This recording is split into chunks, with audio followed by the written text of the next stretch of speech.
All right. Hello, everyone. Thank you so much for joining us and welcome to this space. Welcome to this event. Thanks for joining us. My name is Alyssa and I work for The Word, which is a nonprofit organization with the mission of working to build publishing community that is fighting for inclusivity. Our mission is to promote voices from underserved communities and diverse backgrounds, to honor the stories of those who have faced adversity and injustice, and to provide a sanctuary space where these groups will see themselves in literature. You can learn more about our organization at thewordfordiversity.org. Again, at thewordfordiversity.org. And I am so excited to introduce one of our phenomenal partners, Duende District. Angela Maria Spring is going to introduce our amazing speakers. Hello, thank you so much, Alyssa. Alyssa and The Word are just fantastic. Love you guys, they're just amazing. So good evening or afternoon, everyone. And again, another huge thank you to our wonderful friends at The Word. We are so grateful to have the opportunity to partner with them these past 2 years. I think it's almost more than 2 years now for such a phenomenal virtual event series, along with so many other things that we do together, like the BIPOC Bookseller Award. They do margins, and they're just amazing. So I'm Angela Maria Spring. I'm the owner of Duende District. We are a collaborative pop-up bookstore by and for people of color, where all are welcome. And we have current locations in Washington, D.C. and Albuquerque, New Mexico. I'm coming to you from Borque today. The cornerstone of the Duende Project is about the collective, the community, and creation and decolonization of literary spaces by and for people of color. If you'd like to find out more, please visit our website at duendedistrict.com and you can join our mailing list. And we are also mostly on Twitter and Instagram, although I hate all social media at this point. But I try to update a little bit. I'm currently on a social media break. Anyway, I am so excited to welcome Raquel Gutiérrez and Myriam Gurba into our community today. Their work is explosive, decolonized, revolutionary, and basically everything we embrace and uplift at Duende. They're going to be in conversation for Raquel's debut book, Brown Neon Essays. And I also want to thank the wonderful Michelle Malonzo, who helped conceive and make this event happen. And in Michelle's own words, brown neon is essential to the new canon being formed of desert literature, which I love. That is so awesome. After our introduction, Raquel is going to do a short reading, and then it's going to go into conversation with Myriam. So audience, if you have questions, please put them in the chat box. And also, we encourage you to please purchase the author's books, and hopefully you'll purchase them with Duende District so we can keep doing what we do, which is all due to you, our fabulous comunidad. And we'll link the books in the chat as well. So let's learn more about our guests. So Raquel Gutierrez is an arts critic, writer, poet, and educator. Born and raised in Los Angeles, Gutierrez credits the queer and feminist DIY post-punk zine culture of the 1990s. Love that. Yes. Plus, Los Angeles County and Getty paid arts internships for introducing them to the various vibrant art and music scenes and communities throughout Southern California. Gutierrez is a 2021 recipient of the Rabkin Prize in Arts Journalism and a 2017 recipient of the Andy Warhol Foundation Arts Writers Grant. They are faculty for Oregon State University, Cascades Low Residency, MFA in Creative Writing, and Gutierrez calls Tucson, Arizona home. And Myriam Gurba, oh my God, I'm going to read your bio. But before I do that, I literally want to read what is on her. This is literally nobody could say this better. So it's Luis Alberto Herrera says, Myriam es una diosa furiosa. And I'm just like, how do you say you can't say it any better? You're a legend. That's what she is, a legend. I'm going to read her bio, but I feel like it doesn't even grasp the importance of Myriam and her work and just everything that she does in her own personhood. So Myriam Gurba is a writer and artist. She is the author of the true crime memoir Mean, a New York Times Editor's Choice. Oh, the Oprah magazine ranked Mean as one of the best LGBTQ books of all time. Publishers Weekly describes Gurba as having a voice like no other. Her essays and criticism have appeared in the Paris Review, Time.com, and 4 columns. She's shown in art galleries, museums, and community centers, and she lives in Long Beach, California, with herself, the legend. What's it like to live with yourself as a legend? You're both amazing. I'm so excited to hear you discuss anything, honestly. But yes, Brown Neon, I can never tell, is awesome. And then also, Myriam has other books, but we love Mean. So I just want to make sure that you guys, we're going to get links to there. All right, let's hear a short reading from Raquel, and then we will hear from both of them. Wonderful. Thank you so much, Angela, for that incredible introduction. And of course, thank you so much to Michelle for conceiving of this conversation with myself and the one and only Myriam Gurba. So I'm going to read the third essay from Brown Neon, and it's called Stuck in the Adobe. It starts with an epigraph. Earth is the rawest of raw materials. Lucy Lepard. 2015. I followed Sandy to the crumbling adobe shrine outside the El Minuto Cafe. And so this is set in downtown Tucson, 2015. The sun had set west beyond the railroad tracks and Interstate 10. Yet El Tiradito was lit up by a chorus of flickering votives, a place for wayward Catholic pagans like me, and Sandy, a self-avowed atheist. Tucson writer and friend Maya El Kapoor says all of El Tiradito's stories tend toward the lurid. Gunfights, broken hearts, high-speed tragedies. El Tiradito is a memorial. None of these stories have happy endings. Sandy took the paper folded in fourths and stuck it into the centuries-old adobe wall, alongside other petitions with their browned and frayed edges existing within the facade's well-worn grooves. This gesture gave me hope for continued connection, wondering how we would bridge our differences. It also made me question her atheism. Did she know what altars are for? Even if El Tiradito made a show of serving the hopeless, I wondered if Sandy could one day see me as being something beyond an undercover lover with holes in her sweater, how we could sustain ourselves crumbling facade and all. I knew I wasn't ready to be seen. El Tiradito was right around the corner from her house in Barrio Viejo. She didn't live alone, but like anybody else in her predicament, she was very lonely. Sandy wasn't married, but wore a Jewish grandmother's wedding ring on her left ring finger. It suited her Jupiter and Virgo to get married for practicality's sake. This wasn't a detraction per se, but a mere complicated fact. Such details I have become versed in through my own creative pursuits. No judgment, just unreliable facts and learning the lores of other brown artistic types shaped by taboo, privilege, and unmoored libido. I was recently unmoored and struggling to find my footing against the tide. I was back, boomerang style, living in the little house in front of my parents' house back in Huntington Park, a southeast Los Angeles neighborhood that went from white to brown in the mid-'80s. It was an old manufacturing Reagan Democrat veteran community that gave way to immigrants fleeing the Cold Wars in their countries. I still licked at the wounds from having been laid off from my fancy arts institution job, all while breaking up with my Bay Area girlfriend. I had the dream and then lost the dream, just as Sandy came into the picture to moor my desires. The old picture tore itself up. What was I getting myself into here? Were these just basic desires to comprehend, to finally grow into, grow out of? Or was I destined to enact my own chaos that came with the territory of being an artist? That's not there.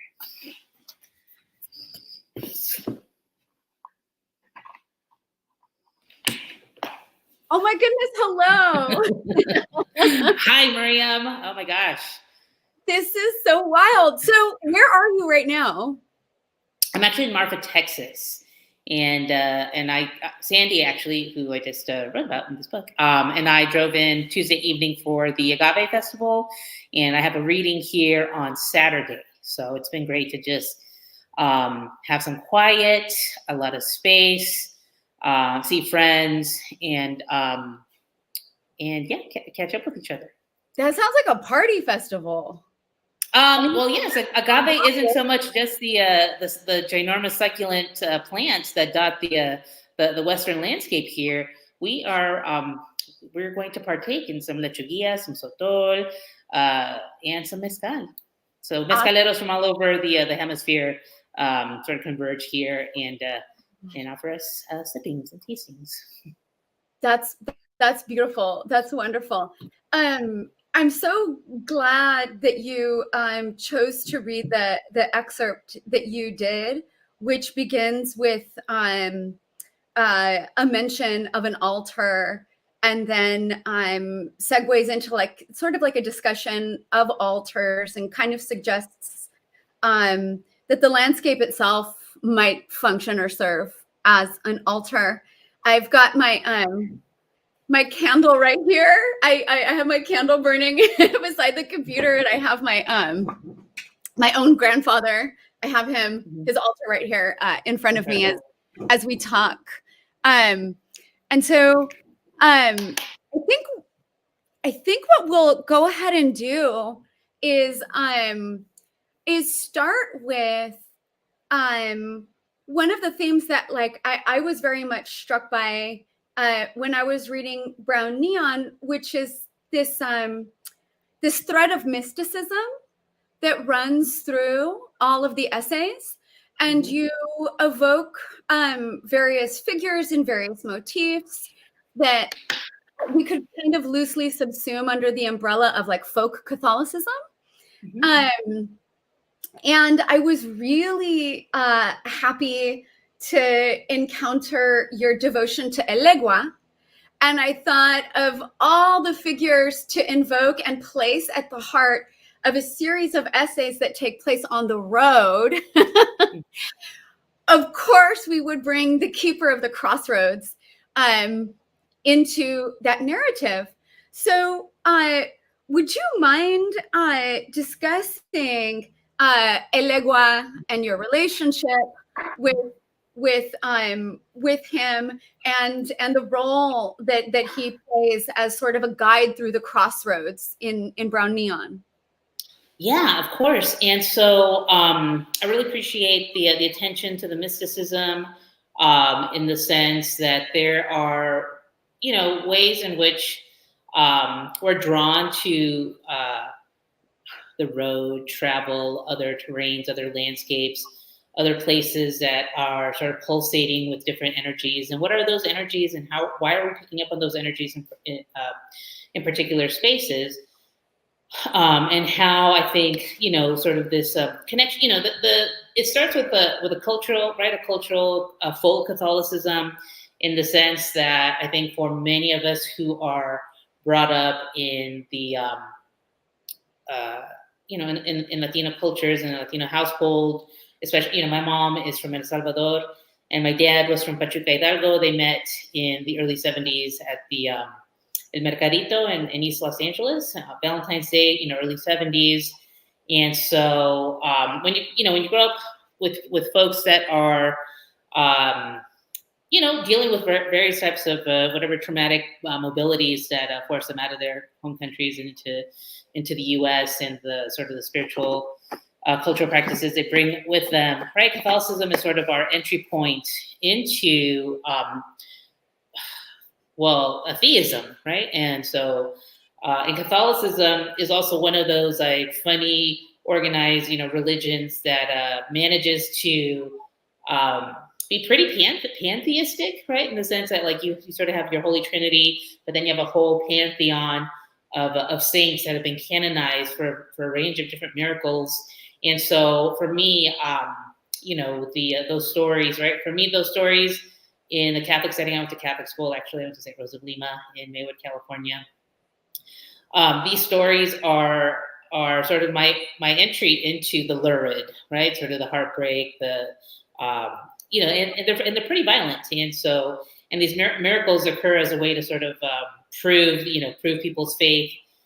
But it's also for me, as I've gotten older and kind of studied those stories and thinking about the role of the church in different sort of colonial, violent colonial encounters, and a way for to de-indigenize people in the Americas and on Awak, Turtle Island. Catholicism has also been Catholic drag, a mode of like a syncretic belief, and so the saints, are often shrouding people, like Santa Barbara shrouding like Shango, right? Nuestra Señora de la Regla shrouding Yamaya. El I like Niño. Saints as Russian nesting dolls because you don't know who's sitting inside. Right, for sure. Yes, absolutely. Right. You crack open the and also these certain celebratory practices like the confetti inside the Easter egg. Right. It's just like that was the image that popped in when you said that, in terms of if the Russian nesting doll, you cracked it open, there came out some a confetti of the orishas, right? Mm-hmm. And so for me, I feel like hiding, right? Like that was also my first sort of story of like, oh, there are people who've been hiding for centuries, right? I'm not the only one that came into this world having to hide first and slowly, gradually emerging as my true self. And so for me, those sort of spiritual stories, right? Narratives, the things that we tell ourselves to kind of offset the the various pains of life. It just seemed to kind of organically hook into. Some people have X-Men, we have the Orishas, right?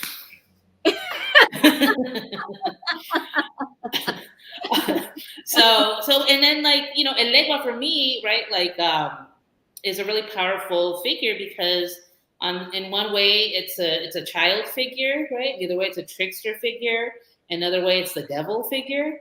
And so all of those sort of kind of refractory sort of possibilities feels it just resonates with me. And so, right, trickster, devil, child. Absolutely. And then his location at the crossroads is one that gives him a privileged relationship to language because he knows all languages that have been spoken, that are being spoken, and that will be spoken. And so I don't see how those of us who are in contact with such traditions who write wouldn't want to embrace and honor a figure like Elegua. So I was so heartened to see him emerge, and especially to have him referenced while you're driving, because that made such perfect sense to have you there on the road with him. Messenger. Exactly. And then I'm going to circle back to the dedication of the book. You write that the book is written for your three fathers, and then you list the various fathers, and it's Jean who receives a tribute during the first third. And just like you dedicated this book to three fathers, which kind of suggests Trinity, you've also got the book organized in three sections, hearkening to the Trinity. And for those listeners who have yet to read the book, can you share a bit about your really unique sort of butch father, butch son relationship with Jean, and also contextualize her within larger sort of lesbian history in the US and also internationally? Yeah, of course. And so, yes, the book's organized in threes. Three is a magic number. And the first section, right, is ultimately anchored by my relationship with Jean Cordova. And so Jean Cordova, for me, was someone who was part of an important Los Angeles lesbian creative ecosystem. And so someone who I knew who she was, and she just also had just such a really beautifully powerful presence, right? She was very, yeah, very charismatic, very charismatic. And so she and her partner, Lynn Ballin, right? Lynn Ballin is also a radio, local radio personality for the public airways, KPFK, Los Angeles, 90.7, longtime host and producer of feminist magazine radio. And so really just like key in the sense, in the way that radio, right, is also important as a popular educational tool. So power couple, right? They're just this power couple who's coming to all kinds of like lesbian cultural events, queer women of color events. And beautiful on top of everything else. They're gorgeous. They're just gorgeous, right? I mean, I love a tall femme taller than her butch femme. And so for me, I'm just kind of like, oh, okay. So mental note, right? Like that's the projected goal. And so, so they were really wonderful and supportive and vocal about their support for the next generation of cultural producers, writers, interlocutors, academics, public health advocates, journalists. And so there was, really active, wonderful queer women of color, Los Angeles sort of cultural organizing space and scene that I was a part of. And so in my in those days, and this was like, let's say from 2005 to 2010, right? Like a significant amount of time where we overlapped. And before I moved to the Bay Area, so Jean would come to events, and I was performing with a performance ensemble, Buchgali sa Panochtitlan, right? So it was the three of us, and we would create, sketch-driven live performances that were trying to tell the story of forgotten lesbian histories in marginalized communities in Los Angeles. And so Jean and Lynn would come to our performances, and Lynn, and Jean was very, kind of bowled over by seeing like, three brown Latinx butches just like outwardly just like performing and saying, narrating just these stories that she very much had been a part of, privy to, and reporting on in her own right as a writer for the Los Angeles lefty newspapers. Gosh, what is it called? I want to say it's called the Free Title. It's in my book, and I'm having a Gen X moment and forgetting. And also wrote for the Lesbian Tide, and just like was writing all kinds of different publications, radical affinities, leftist spaces. And so we did a play about butch 20th century old school butch Chicana named Nancy Valverde, who came to Los Angeles from Deming, New Mexico in the early 40s as a 9-year-old. She's like 90 right now. And she was basically this butch lesbian out of Lincoln and Boyle Heights, who stopped going to school in her early, 11, 12, 13, and was just working in different sort of underground economies. She was like driving sex workers around as a teenager, but getting busted for masquerading. And so ending up also at the Silver Brand Institute for Women, which is a women's prison. And so Jean came to a production that we did called The Barbara Vista LA, of a play that I wrote. And was just kind of like, flabbergasted, really impressed. And from there, she was just, she saw us, and my collaborator, Claudia Rodriguez, who's also Butch Lalies, she would tell Claudia, I used to look like you back in the day, but I had your personality to me. So I'm just kind of like, okay, I have your personality. And it's, and Claudia was like the heartthrob of Butch Lalies. And so, and again, if you've ever seen pictures of Cordova younger Butch, she's very just devastatingly, elegantly handsome. Yes. So one of the aspects of Brown Neon that made reading it so surreal for me is that the world that you map is a world that I belong to, you know, and so rarely do I get to see worlds that I inhabit reflected back at me with like such topographical precision. And so, for example, you're telling us about Nancy Valverde and having produced this stage play about her life. So when I was an undergrad at Cal, I wrote about Nancy Valverde in my honors thesis about Butch Chicanas during the interwar period. And it was Yolanda Reeder who gave me the video of Nancy. And Yolanda gave me like a scolding too. Like, I was going to say, I'm like, did she yell at you? Yeah. Like she put some fear in me. Like that was like, she was such a special, like old school dyke. And so seeing figures like Yolanda and other folks, emerge almost like ghosts. Do you know what I mean? Because some of these people are gone now, but to encounter them in the pages of this memoir was very surreal for me. And then the reading the descriptions of Lynn and Jean's house was also surreal, especially when you describe like an event that takes place at the pool, because I've been to like pool parties there. So I was just like, I know this setting. I know what happens in this pool. Like, you know, like it was just, it's so strange. I have not had that experience before. That kind of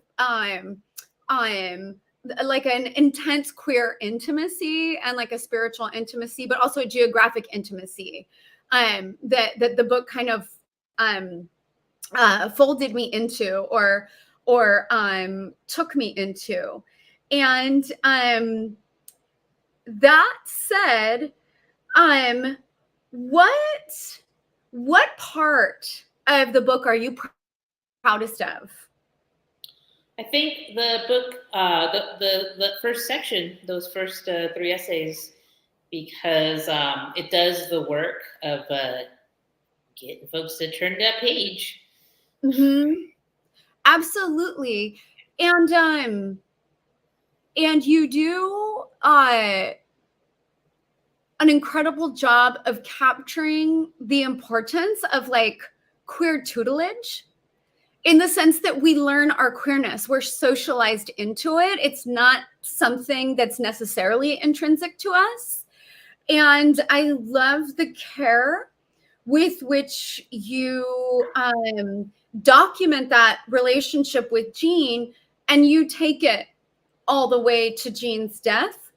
And I'm curious about part of the intent in writing those essays. Like I did not necessarily have a parallel relationship, but I had a somewhat similar relationship to an elder queer in the form of Tatiana de la Tierra. She was my queer femme elder, and she was like a very tough, aggressive, vicious sort of femme. And when I encountered her, I thought to myself, this is how I want to age. Like, this is who I want to become. Like, I want to be a feral old woman. You know what I mean? Mm-hmm. And so in a sense, I apprenticed myself to her in the hope that some of her magic would rub off on me. And I would do anything for her. And I made that known to her. And at the time I was like very not into cats. And so one of the assignments that she gave me was I had to clean the litter box. You know what I mean? Like these are the types of tasks that she gave me. And she's gone now as well, but she gave me a very specific gift, a very specific sort of queer gift. And I feel as if, as the recipient of that gift, I'm now obligated to give that gift to younger queers. And my sense of Brown Neon is that this writing is that gift to younger queers. So that they'll have a document of how these intergenerational relationships happen, especially within like women's communities. Because we do hear about these sorts of like tutelage, I think more in the literature of gay men, but we don't have it in the literature of queer women. So I was wondering if that was at all part of the intent, or if now that it's been suggested, if you can see the book as part of that sort of tutelage project. Thank you. That's an incredible set of ideas and around our kinship. And thank you for bringing Tatiana's name into the conversation. Tatiana La Tierra, from Miami, right? From Miami, Colombiana, immigrant, librarian, right? And someone who's also concerned with sort of the archival presence para las duras, right? And she was in training as a shaman. And training as a shaman, yeah, very spiritual. Yes. And so, yeah, I remember Tatiana La Tierra, and I think we were both like mocosas in those queer spaces, right? Where people like Tatiana and Jean sort of held court, right? Yeah. For younger queers like ourselves at the time. Younger at that time, not this time. And so, and I think because, right? Good. We still look good.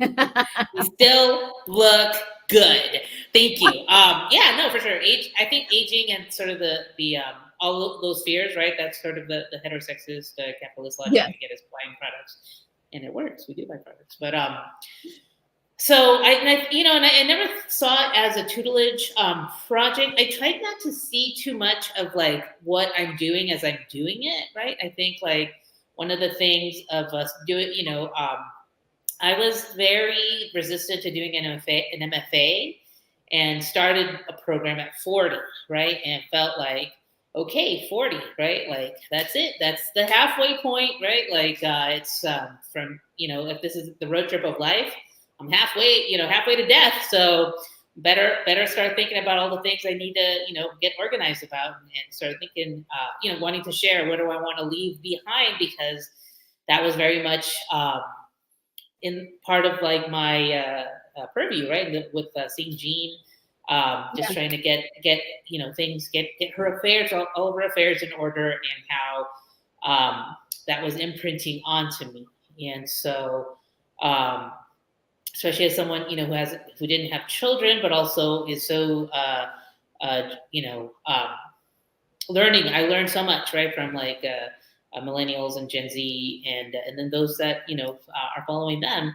I can't wait to learn from them too. But I try to just first and foremost, it was just a way to honor Jean, right? A way to just like she had just left the earth, the earthly plane, and so how to best convey the impact that she had on my life, who she was, and what our intimacies look like. And I'm always sort of fascinated by, I think like narratives of friendship, and I think those narratives of friendship are what animates queer relationality.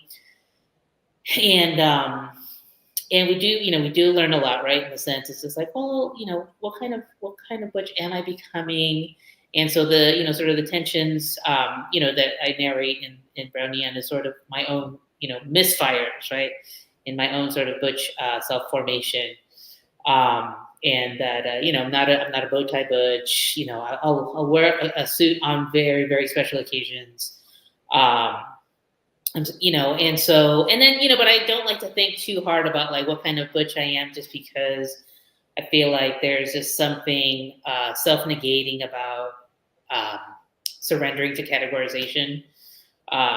Very important for a lot of political reasons, but I think I like to sort of operate in a particular type of ambiguity because it feels, or not ambiguity, oblivion. I just don't feel like any sort of representation is going to help structural violence. So, So yeah, so in terms of I just want to make myself available, right, to like younger queers in the sense of just like, especially as the way in which the art, queer history is so within the realm of academia, right, and I believe in the anecdotal register, right? I believe in like right, in the way that like we tell ourselves stories, we tell each other stories. Gossip, right, as sort of the greatest queer anecdotal register we've ever known, and to contribute to that, and to sort of return to a mode of storytelling, gathering, receiving, outside of out of our this is the Gen X and me talking, right, outside of the screen of our phones. Mm-hmm. So throughout Brown Neon, you will conjure borders, and then you'll travel through them, and you'll smash them, and so that happens repeatedly. And it also happens in terms of how you construct the Southwest, because my understanding of the U.S. Southwest is that very often California is a forgotten a forgotten component. Or a forgotten actor, that the emphasis tends to be on the series of states that are to our east.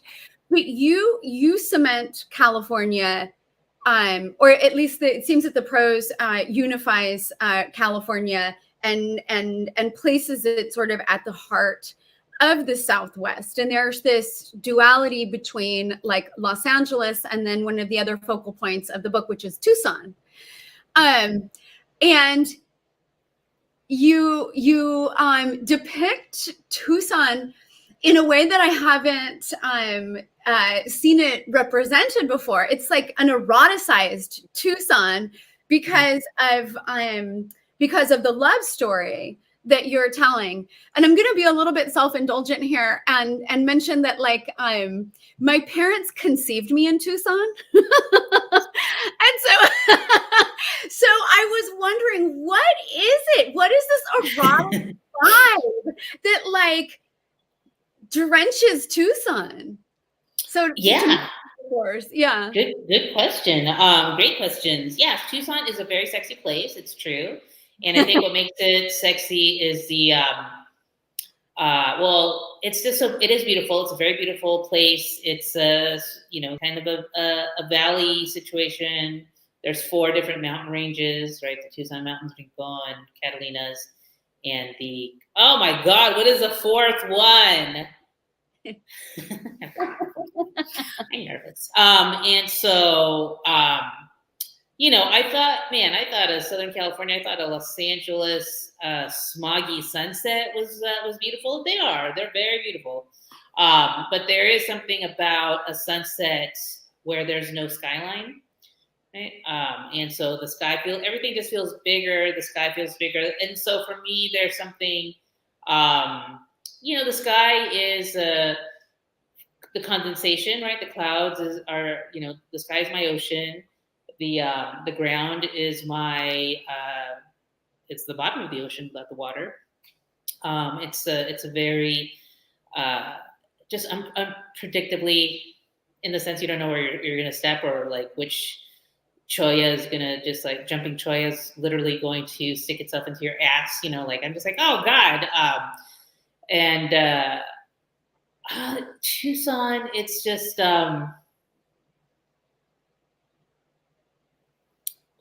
I'd have to talk about my psychic, if I told you. I'd have to tell you about my psychic. Yeah, my psychic who I've been seeing for 5 years. I kept seeing the Sonoran Desert to show up in my chakras, and so he would read my chakra energies and just be like, okay, there's a, and so there'd be figures, there'd be troubadour figures, and I'd be like, this is such a long time ago. Yeah. And where I was like such a Los Angeles nationalist that the thought of moving anywhere but Los Angeles just felt unfathomable. And especially to a place like, I had my own sort of coastal biases, about living somewhere nowhere near the ocean. But I got to Tucson, and I thank my partner Sandy for introducing me to the desert. And it's the most, it's been so kind to me and generous. And it's also a space, it's very like animistic, right? The energies are just like pulsating, and and the ghosts are just kind of like, hello. I think there is a spectral, ancestral spectral quality that I have sort of allowed my antennas to just kind of tune into. Absolutely. And then returning to like the Catholic themes, there's also this biblical significance to wisdom in the desert, right? Of course, yes. The contemplative, environment, yes. Mm-hmm. I'm looking in the chat to see if we have questions yet.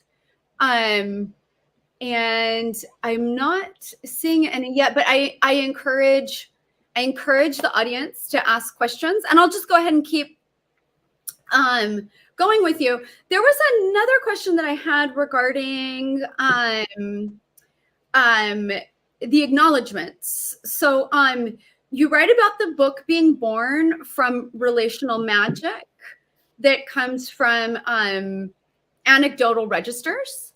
And we've talked quite a bit about mysticism, and I don't think we've explicitly mentioned magic, but I would kind of like to tiptoe toward that subject, and ask you what your thoughts are on the relationship between magic and art, because this is also in some respects an art memoir, but instead of writing through art artifacts, which often happens in art memoir, you write through your relationship with artists. Mm-hmm. And I'm of the belief that art practice is a form of magical practice. Mm-hmm. And so I was wondering if you see art and magic in a similar way, and if so,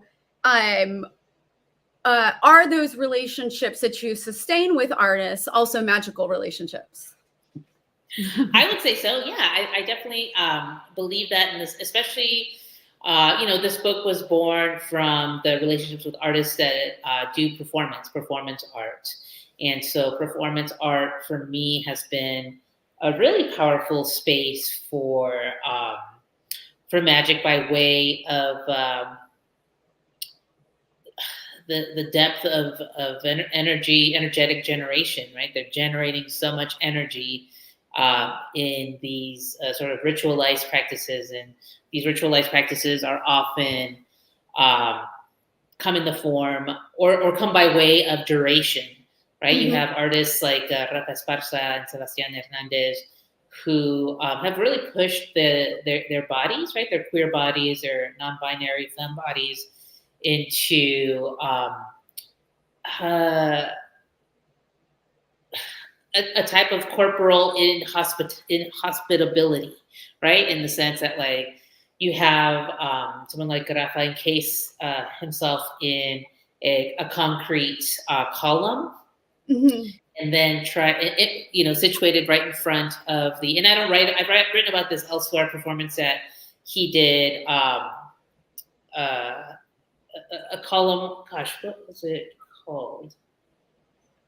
But it's a project he did with Performance Space NYC and Ballroom Marfa in front of the White House. He encased himself inside a Doric column to bring attention to the fact that, well, the White House was constructed by enslaved people against their will, and so he's chipping himself out of this column, and it's so scary.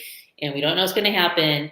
And it's, for me, it's very anxiety producing, but at the same time, there is like an energy happening, and it's like an embodied incantation, right? Similarly with like Sebastián Hernández, whose choreographies have them. For me, in the book, I write that the collaboration that they did for Hypantheon, a performance with two other people, is there's moments where they are just striking poses that looks like the Three of Cups, right? Which is a very wonderful, joyous. It's like ladies who've drunk too much wine are just like cheering and just like, yeah, like we are going to get, we're going to do it our way. It's going to, the matriarchy, we shall prevail. So, these really joyous moments that are, but also very anchored in grief. So, there's these release moments, right? So it's just like these spaces of just like, we can't take this anymore. Something's got to change. And these artists for me are, creating a language through an embodiment that for me is a mode of reading. And that reading is where I call the language from. And that feels magical, right? To get language from just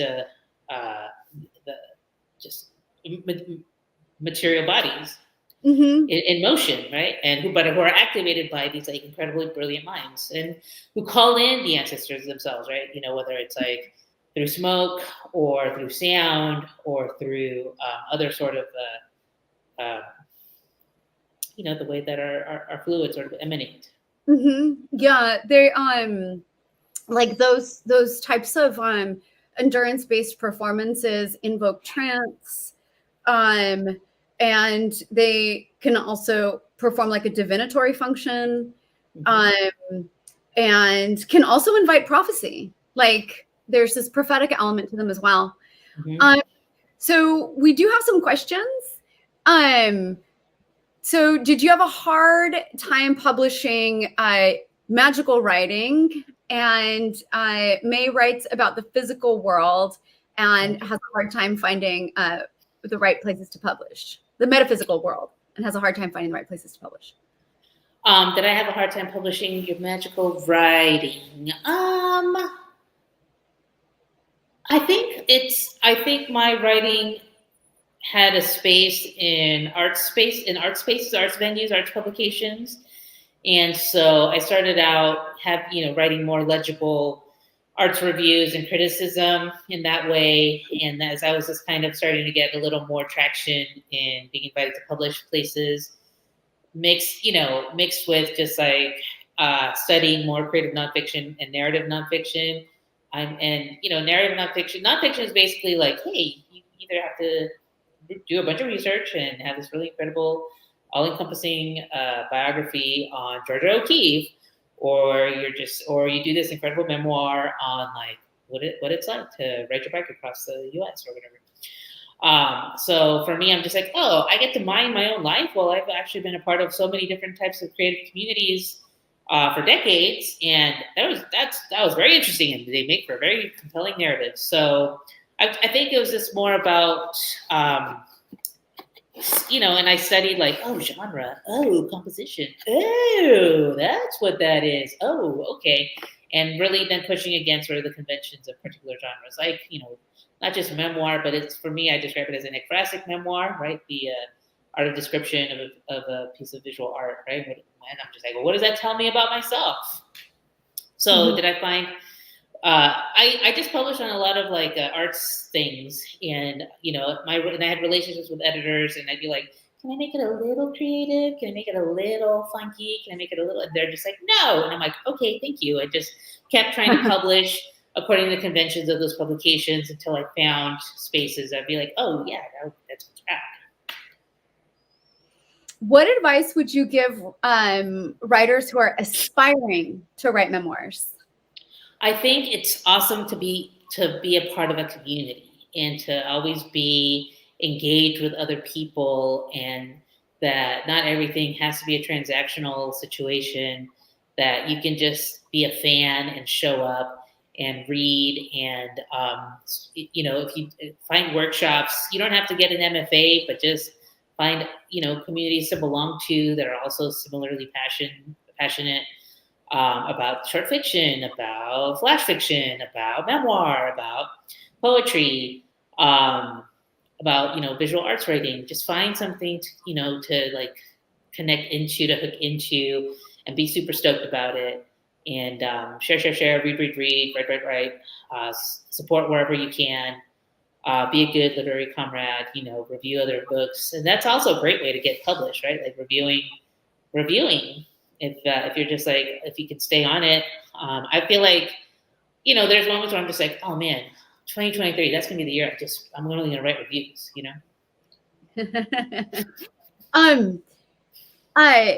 So one of the things that Tatiana used to say to me was that words want to travel. Like she saw them as having like this desire, and that means that this memoir wants to travel. And so where do you want this memoir to go on its journey? Because it lives independently of you now. So when you consider it having its life in the world, ideally, where do you see it visiting?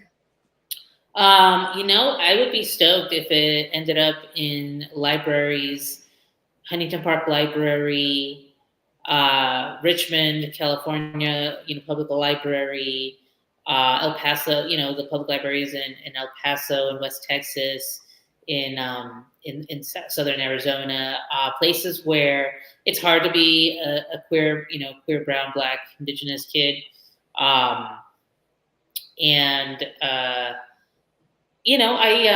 That's it. I hope to be in service to younger people who are having trouble inhabiting a language that resonates with them, that feels significant somehow. And not so much to shroud themselves in my words, right? But just to find footholds, right? To things that help them scale their mountains. Mm-hmm. And are we at time? Because I just saw. No, we just popped on. Oh, you just popped on, you guys. Okay, no worries. Myriam, your questions are so the two of you are in education. Oh, you hold no, seriously. You're both elders, and it's so important, especially to have quill elders, and you can be an elder and not even be older. But the amount parent age. Yeah, but it's I don't know. I'm in my 40s too, so I'm how old are you? I'm 40. I'm about almost 41. Yeah. Yes. Yeah. We're I feel like we're all in the same, because I know Michelle's also about 40. Yeah. But that's what it is, right? The importance of having that elder knowledge. And so you have your own elder knowledge, and then the elder knowledge that you also gained from your elders, and it's so important. Everything you're talking about is so important. I love, Myriam, that you particularly pointed out the fact that California is always missed as part of the Southwest. I spent my entire childhood driving from New Mexico to Southern California, and how anybody could not think it was a pivotal part of the Southwest blows my mind. And I've always been am I weird? Pipeline. Yeah. Right? Exactly. Yes. Yeah, and El Paso too. I get into arguments with Texans about this, but Nancy Valverde was born in Deming, New Mexico. Mm-hmm. Yeah, and that is, I have to say, it was only when I left Arizona and moved to the East Coast that I understood exactly how separate people had California in their mind. Totally. And it is then when I understood what it meant to be from the Southwest that I did not have before. And it was so strange to me because it was so melded into my identity, not only road trips to California, but it just felt like it was all Southwest. It was all home. It was all desert. It was the heat. It was the everything that you don't realize is a part of you is embedded in your DNA. And I think what is so important to me about this book, the queer community was so important to me growing up, and in particular, two brown queers who we kept each other's secrets, and they never came out, and who were older than me, and I always wondered what they had. Nothing. They were not able to. They didn't have anything to show them the way. And the more I would read so many queer narratives and whatnot, it just seemed to be so isolated between East Coast, mostly white, mostly gays. Where were the lesbians? Where were the brown lesbians? I couldn't find them for them. And God, this book, I was like, this is for them. This is what we all needed to sort of help us get through all of our secrets and to be free. And it just, I can't. I have so much. It's a wonderful Raquel. I mean, like, you're doing the work, Myriam. You're doing the work. I will say, Myriam wrote a really great essay about reclaiming California from Joan Didion, which I loved. And Yes, like, Yes. yeah, like, you know, like, why did the essay. white girls have it? You know, like, Yeah. you Jean know, was in that essay. oh Yeah. yeah. Yeah. So Raquel's Butch Father's in it. Yeah. It's amazing how much you guys. I mean, like, the connections. And that's why I say you're both in education, because you have those connections, you have that history, but you also, like, Raquel, what you're doing with your book too is that, you know, what Myriam pointed out, that sense of the spectrum of being, because you think about California and you think about Arizona, you think about New Mexico in particular, and each land holds its own magic, right? Sure. But at the same time, you feel that connection between them. And I think for those of us who travel and the road trip, right, the driving between back and forth, so much of that movement is where we're able to, as Myriam said, you know, create and then destroy the borders. For sure. Of course. I was just going to say, you know, that California, Arizona, New Mexico, they all have their very fraught histories, right? But the differences are only as much as um, because of the lines, right, that separate them. These are their own settler colonial projects that determines that. Mm-hmm. You're both brilliant. This is like one of my favorite events ever. Oh, well, thank you, Angela. It was wonderful. This was such a treat. Again, thank you, Michelle, for envisioning this Dream conversation. I hope that Myriam and I can make one happen in real time, whether it's California or Arizona. I don't know, Myriam. I gotta get out to Cali, though. Duende needs to go to Cali. Duende will be in Arizona at some point. I have a whole plan. But, like, regardless, everyone's welcome in New Mexico. Absolutely. All the time. I will, like, I need to get to the LA area anyway. But, like, we'll just go through. We'll just, like, grab everybody. We'll just have a Southwest writer party.